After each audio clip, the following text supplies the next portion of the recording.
굿모닝. 좋은 아침입니다. 오늘도 십자가로 승리하신 하루 되시기를 축원합니다.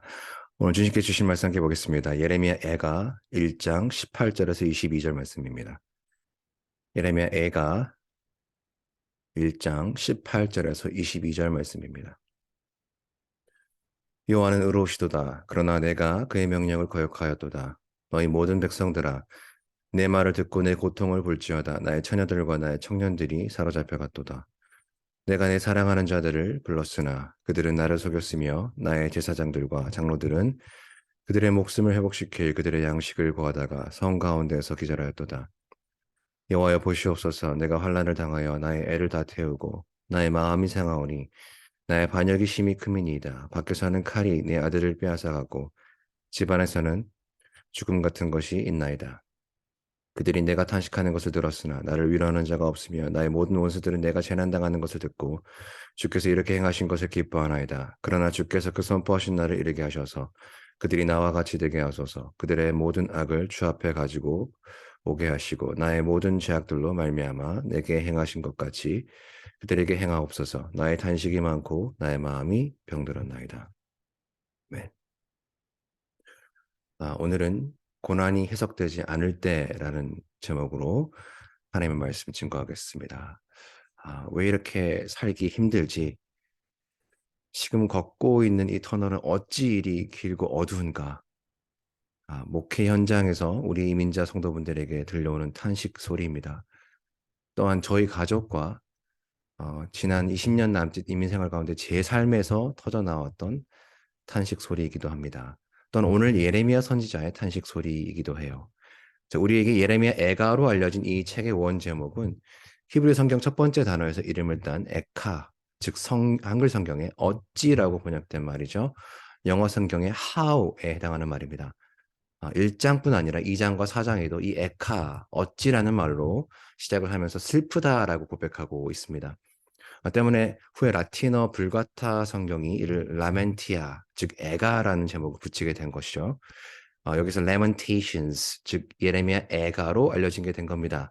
여기 애가는요, 장례식에서 불려지는 조가를 말합니다. 바로 우리의 현실이에요. 예수를 처음 믿고 신앙생활을 시작하면요, 처음에는 신바람이 납니다. 구원의 감격에 가슴이 뛰고요, 잠을 못 잘 정도예요. 그러나 머지않아 현실을 마주하게 됩니다. 우리가 사는 현실은 장례식과 같습니다. 아니, 어떻게 보면 하나님을 믿지 않았다면, 예수님을 구주로 믿고 인정하지 않았다면, 차라리 알지 못하고 마주하지 않았을지도 모르는 슬픔을 우리의 믿음 때문에 마주하게 되더라는 거예요. 하나님 안 믿는 사람들은요, 도리어 삶의 고난에 의연할 때가 많아요. 그들은 보통 자신의 팔자 탓을 합니다. 내 팔자가 그렇지 뭐. 자, 그러나 믿는 우리는 오히려 그 믿음이, 혹은 믿음 때문에 내가 마주한 고난을 해석하는데 걸림돌이 되더라는 겁니다. 선하신 하나님이 어찌 이런 일을 내게, 나의 가족에게 허락하실 수 있는가? 예레미야 선지자를 고통스럽게 한 것이 바로 이것입니다. 예레미야는 지금 이스라엘 왕정 500년 역사의 끝 무렵, 바로 남유다의 마지막 때 70년의 바벨론 포로라는 칠흑 같은 어둠의 긴 터널의 입구에 서 있습니다. 이미 기원전 605년과 597년에 바벨론에 두 번의 침략이 있었죠. 1차 침략 때 다니엘과 세 친구를 비롯해서 많은 지도자들이 바벨론으로 잡혀갔습니다. 2차 침략 때는 요야긴과 예스겔을 비롯한 많은 백성들이 또한 바벨론으로 끌려갔어요. 자, 그리고 BC 586년 바벨론의 세 번째 침략이 일어나죠. 느부갓네살의 군대에 의해서 예루살렘이 초토화됩니다. 예루살렘 성전과 왕궁과 모든 집이 불살라지고 성전에 있던 금과 은과 놋그릇들이 다 바벨론으로 옮겨집니다.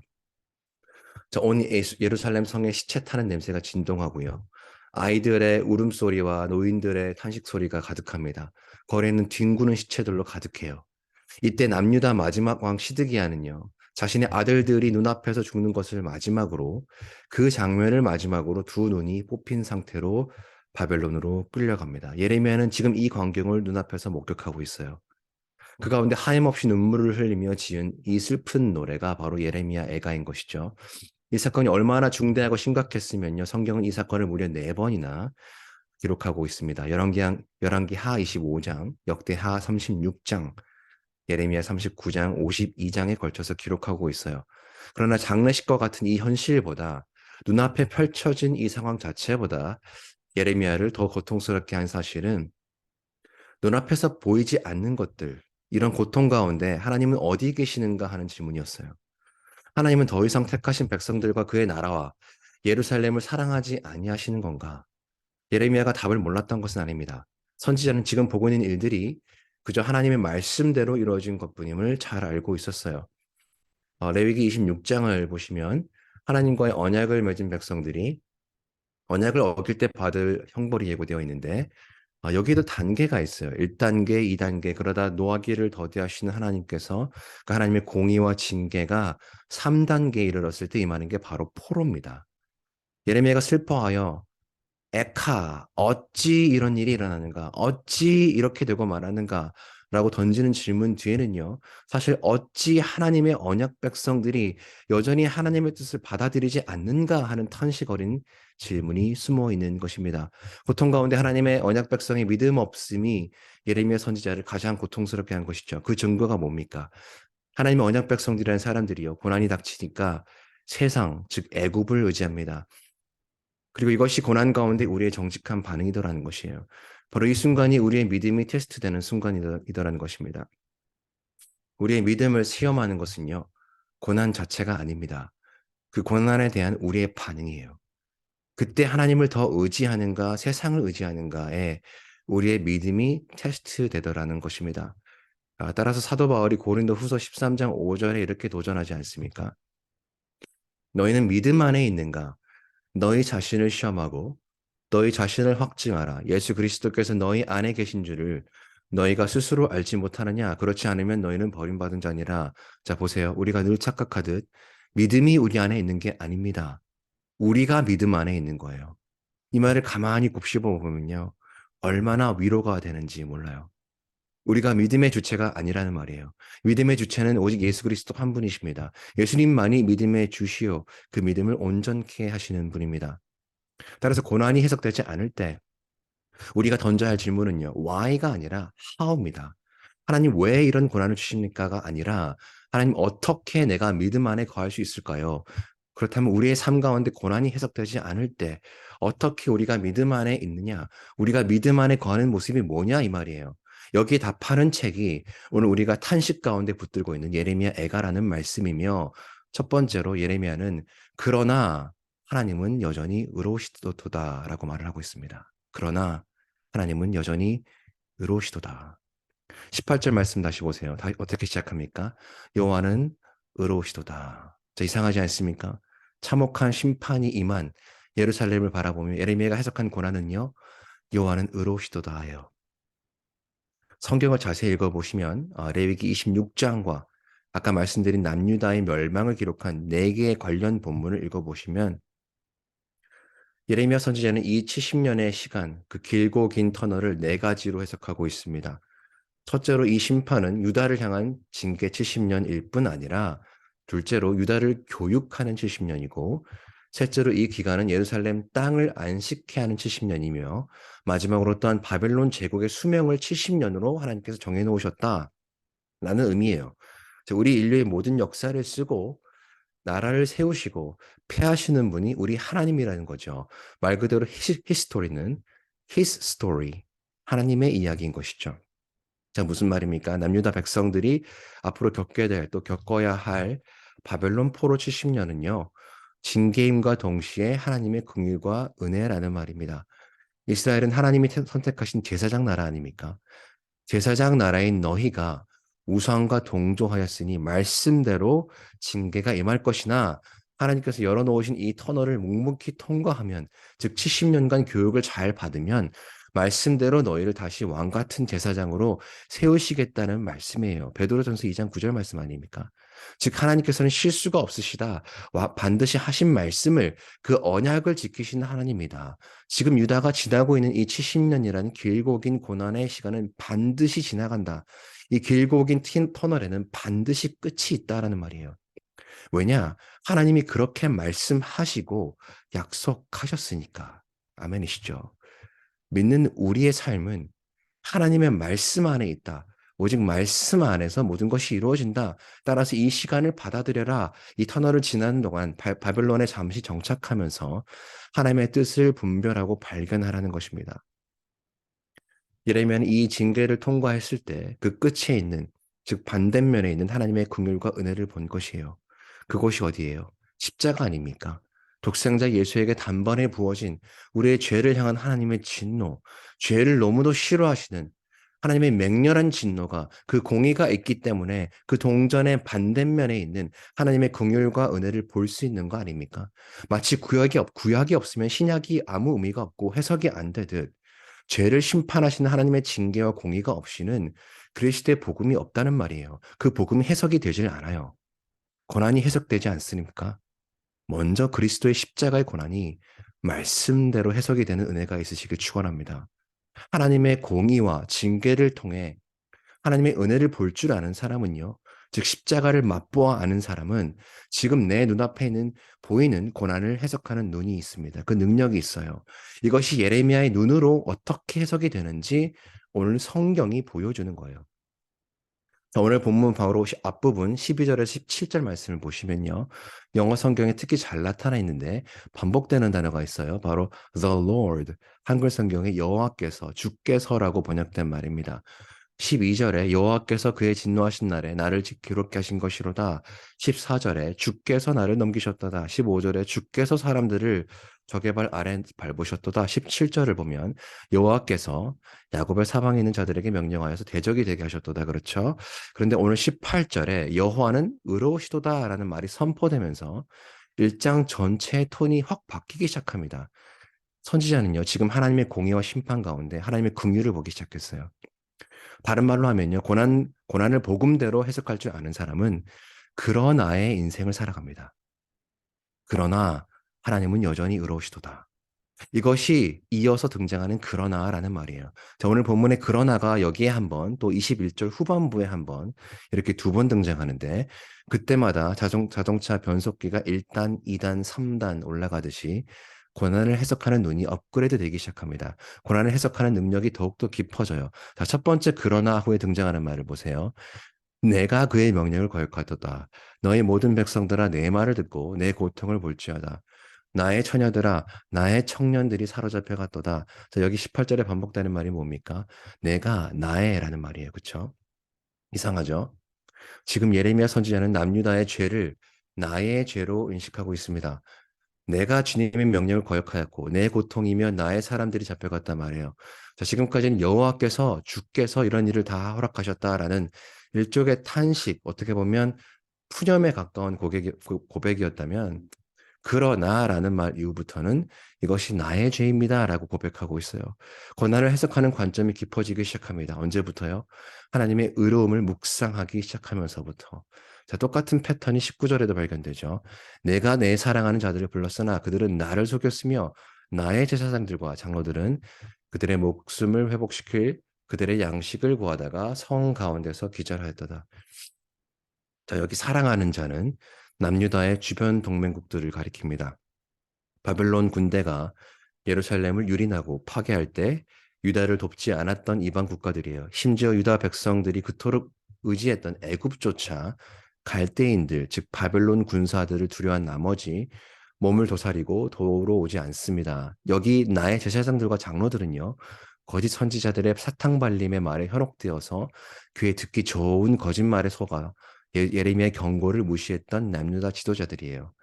당시 제사장들은 백성들이 주는 녹을 받아 먹고 사는 사람들인데, 이제 받을 수 있는 토지 소산이 다 파괴되어 버렸어요. 당시 장로들은요, 젊은이들의 보살핌을 받고 살아야 하는데 이들이 모두 죽거나 바벨론으로 끌려가 버렸습니다. 때문에 18절에 나의 처녀들과 나의 청년들이 사로잡혀 갔도다라고 먼저 운을 뗀 것이죠. 자, 중요한 것은 지금 이 상황은 말씀대로 이루어지고 있습니다. 신명기 28장에 이 상황이 그대로 이미 기록되어 있어요. 무슨 말이냐? 지금 예레미야가 목격하는 이 일들은요, 다시 말씀드리지만 그저 하나님의 말씀대로 이루어지고 있는 것일 뿐이다. 때문에 2장 17절, 예레미야 애가 2장 17절을 보시면 여호와께서 이미 정하신 일을 행하시고 옛날에 명령하신 말씀을 다 이루셨으며라고 선지자가 말하고 있습니다. 자, 우리 인생에 일어나고 있는 또 목격하고 있는 일들은 하나님의 말씀대로 풀어야 한다는 거예요. 바로 이 사실을, 이 진리를 하나님의 백성들이 모르고 있다는 사실이 예레미야를 가장 고통스럽게 한 것입니다. 하나님의 백성들이 도저히 이해하지 못하니까요. 이 고통을 아는 예레미야가 백성들을 위해 백성들을 대신해서 이 고통을 짊어지고 있는 것입니다. 예레미야는요, 하나님의 명령을 거역한 적이 없어요. 예레미야는 속은 적이 없습니다. 예레미야에게 죄가 하나 있다면 하나님의 말씀을 왜곡하지 않고 사탕발림하지 않고 있는 그대로 대언함으로 백성들의 미움을 산 죄밖에 없습니다. 죄가 있다면요. 예레미야 2장 13절에 하나님이 말씀하신 내 백성이 행한 두 가지 악밖에 없어요. 하나님께서 유다 백성들의 두 가지 죄가 뭐라고 합니까? 첫째로 곧 생수의 근원되는 나를 버린 것과 둘째로 스스로 웅덩이를 판 것인데 그것은 그 물을 가두지 못할 터진 웅덩이다라고 말해요. 자, 문제가 있다면 내가 듣기 좋은 대로, 내가 원하는 대로 말씀이 선포되지 않았다는 이유로 하나님의 말씀을 마음에 두기 싫어한 남유다 백성들에게 있다는 말입니다. 그러나 죄도 모르는 예레미야 선지자가 이런 백성들의 죄가 나의 죄입니다라고 고백한 이유는요. 고통 가운데 그분의 언약 백성들을 향한 하나님의 긍휼을 보았기 때문이에요. 남유다의 멸망을 바라본 하나님의 마음을 예레미야가 자신의 아픔으로 느끼기 시작한 겁니다. 제가 7년간 섬겼던 달라스에 소재한 교회에서 영어권 사역을 할 때였어요.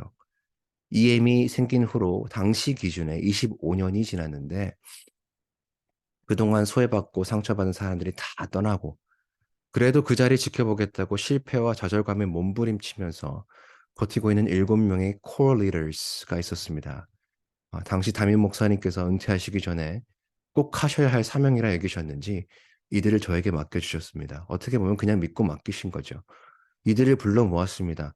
자, 우리 무너진 성벽을 느헤미야처럼 다시 세워보자 말씀을 전했습니다. 그때 이들이 저한테 한 말을 평생 잊을 수가 없어요. 목사님, 그냥 저희들 포기하세요. 목사님이 다치십니다. 목사님이 상처받으세요. 바로 이 말이 제 가슴을 때려버렸습니다. 목자 없는 양을 바라보시고 긍휼히 여기신 예수님의 고통이 내 안으로 고스란히 들어왔어요. 그리고 예수님의 그 고통을 내 고통으로, 내 아픔으로 껴안기 시작한 순간부터 부흥이 일어납니다. 그러나 하나님은 여전히 의로우시다. 라는 믿음의 선포를 예레미야가 오늘 이 고통 가운데 할 수 있었던 이유예요. 바로 하나님의 긍휼입니다. 예레미야 애가 2장 11절에 선지자가 고통 가운데 경험한 하나님의 긍휼이 잘 표현되어 있어요. 이렇게 말합니다. 내 눈이 눈물에 상하며 내 창자가 끊어지며 내 간이 땅에 쏟아졌으니 이는 딸 내 백성이 패망하여 어린 자녀와 젖먹는 아이들이 성읍 길거리에서 기절함이로라. 자, 구약 성경 어느 곳에도 이보다 더 극단적으로 고통을 표현한 곳이 없습니다. 왜냐? 이 고통은 신약 때에 와서 예수님을 통해서만 성취될 고통이기 때문입니다. 마태복음 9장 36절에 무리를 보시고 불쌍히 여기시니 이는 그들이 목자 없는 양과 같이 고생하며 기진함이라. 자, 여기 궁휼히 여기시니라는 말의 헬라어 원어를 보면요. 단장이 된다. 즉 창자가 끊어지는 듯한 고통을 말합니다. 자, 아이러니하게도 이것이 오늘 예레미야 선지자가 우리에게 전하는 고난을 해석하는 비결입니다. 하나님의 긍휼이 해석되기 시작할 때 비로소 고난이 해석되기 시작해요. 고통 가운데 그러나 하나님은 여전히 의로우시다라고 고백하게 됩니다. 그리고 이는 곧 기도로 이어져요. 그러나 하나님은 기도를 반드시 들으신다. 고난이 해석되지 않을 때 어떻게 우리가 믿음 안에 있는가에 대한 두 번째 답입니다. 그러나 하나님은 기도를 반드시 들으신다. 예레미야 애가는요. 사실 예레미야 기도라고 해도 무방한 책입니다. 총 5개 장 중에 저 3장이 모두 그 끝이 기도로 맺고 있어요. 마지막 장 5장은요. 아예 전체가 하나의 기도문입니다. 긍휼을 위한 기도라는 제목이 붙어 있어요. 오늘 1장 마지막 3구절 20절에서 22절 말씀이 바로 고통 가운데 하나님의 긍휼을 발견한 예레미야의 기도입니다. 20절 말씀이에요. 여호와여 보시옵소서. 내가 환난을 당하여 나의 애를 다 태우고 나의 마음이 상하오니 나의 반역이 심히 크미니이다. 밖에서는 칼이 내 아들을 빼앗아가고 집 안에서는 죽음 같은 것이 있나이다. 자, 보세요. 그러나 여호와는 의로우시도다라고 고통 가운데 외치는 사람은요. 또한 여호와여 보시옵소서라고 담대히 외칠 수가 있는 거예요. 하나님의 성품을 알지 못하면요. 예수님 믿은 지 20년, 40년 지나도 여전히 이 고통 가운데 하나님은 어디 계시냐, 뭐 하고 계시냐 이 정도 해석에 머물러 있습니다. 이런 사람은요, 고통 가운데 여호와여 보시옵소서라는 기도조차 하지 못해요. 왜요? 보이지 않는 하나님을 마음으로 믿지 않는데 어떻게 보이는 현상에 얽매인 내 인생 가운데 그분을 선포할 수 있겠어요? 그러니 20년, 40년 지나도 변할 줄 모르며 성장할 줄 모르는 우리의 이 돌 같은 마음 때문에 이 70년 인생에 어둠 같은 터널의 시간을 허락하시는 거 아니냐는 말이에요. 우리 70년 인생이 결국 오직 하나님 말씀만이 살 길이구나. 이거 하나 깨닫게 하시는 시간이다.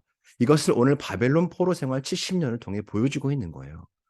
오늘 예루살렘 성과 시체가 타들어가는 상황보다 더 타들어가는 것이 예레미야의 마음이었습니다. 성 밖으로 나가면요 칼에 죽고 안에 남아 있으면 굶어 죽는 이 상황보다 더 자신의 마음을 찌르고 굶주리게 한 것이 하나님의 말씀이었다는 말이에요. 오죽하면 예레미야 20장 9절 말씀에 내가 다시는 여호와를 선포하지 아니하며 그 이름으로 말하지 아니하리라 하면 나의 마음이 불붙는 것 같아서 골수에 사무치니 답답하여 견딜 수 없나이다. 이렇게 고백하겠어요. 오늘 이 자리에 고통 가운데 몸부림치는 분이 계시다면 오늘 이 예레미야의 하나님의 말씀을 향한 불타는 마음, 굶주린 마음이 여러분 안에 불타오르기를 축원합니다.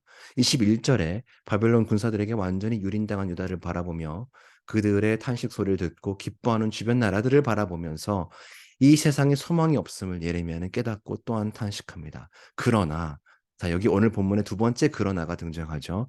그러나 주께서 그 선포하신 날을 이르게 하셔서 그들이 나와 같이 되게 하소서. 자, 주께서 선포하신 그 날은 이미 하나님께서 이사야 선지자와 예레미야 자신을 통해 약속하신 그날 70년이 지나 바벨론이 패망하고 주의 백성들이 다시 예루살렘으로 돌아와서 성전을 재건할 그날이에요. 22절에 이렇게 말합니다. 그들의 모든 악을 주 앞에서 가지고 오게 하시고 나의 모든 죄악들을 말미암아 내게 행하신 것 같이 그들에게 행합소서. 나의 탄식이 많고 나의 마음이 병들었나이다. 그러나 여기 주께서 그 선포하신 날은 구속사적인 큰 관점으로 보면 우리 주 예수 그리스도께서 다시 오시는 그날이기도 합니다. 공중 권세 잡은 자 마귀가 다스리는 이 바벨론 땅에 다시 오셔서 오늘 내게 임하는 것과 같은 공의가 나의 대적 원수 마귀에게 임하여서 마치 오늘 예루살렘에 임한 불의 심판과 같이 불과 유황못에 그 마귀가 던져질 그 날이에요. 요한계시록 21장 4절 말씀을 보니까 모든 눈물을 그 눈에서 닦아주시니 다시는 사망이 없고 애통하는 곳이나 곡하는 것이나 아픈 것이 다시 있지 아니하리니 처음 것들이 다 지나갔음이러라. 할렐루야. 그러나 현실은 여전히 고통과 고난입니다.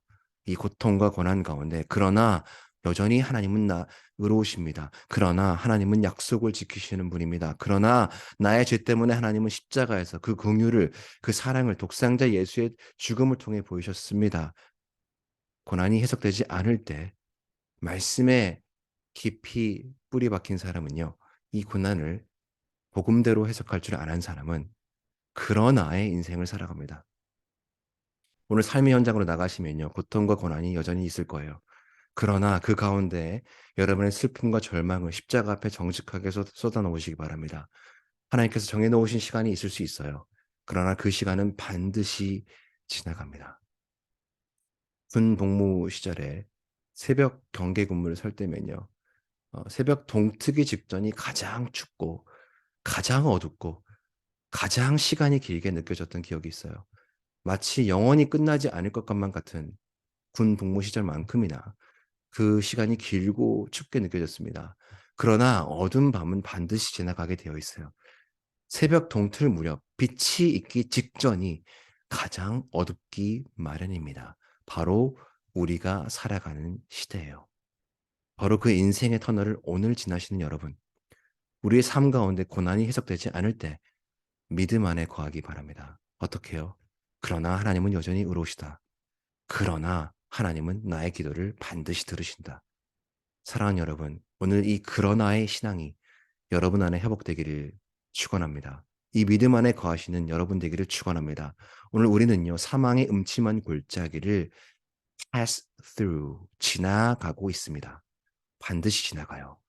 70년의 인생의 어두운 터널을 지나신 여러분, 우리의 구원이 처음 믿을 때보다 정말 가까워졌습니다. 그날이 도적같이 임할 것입니다. 우리 주님 곧 오십니다. 어둠이 걷히고 이 터널 끝에서 빛이 임할 그 날을 기대하며 오늘 고난 가운데 십자가 앞에 절망과 고통과 슬픔을 정직하게 쏟아놓으심으로 그러나의 신앙이 회복되므로 복음 안에서 고난을 넉넉히 해석하시고 승리하시는 AKPC 성도님들 되시기를 축원합니다. 기도하겠습니다.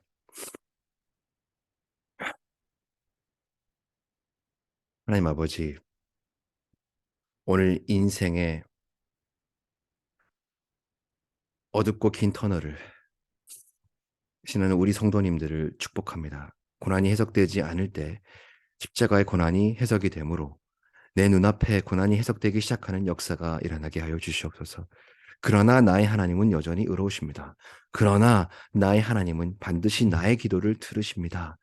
라는 이 믿음 안에 거하시는 우리 AKPC 성도님들 되게 하시고 이 터널 끝에서 우리를 맞아주실 빛 대신 주님 한 분 바라보는 참된 신앙 회복되게 하옵소서. 예수님의 이름으로 기도합니다. 아멘.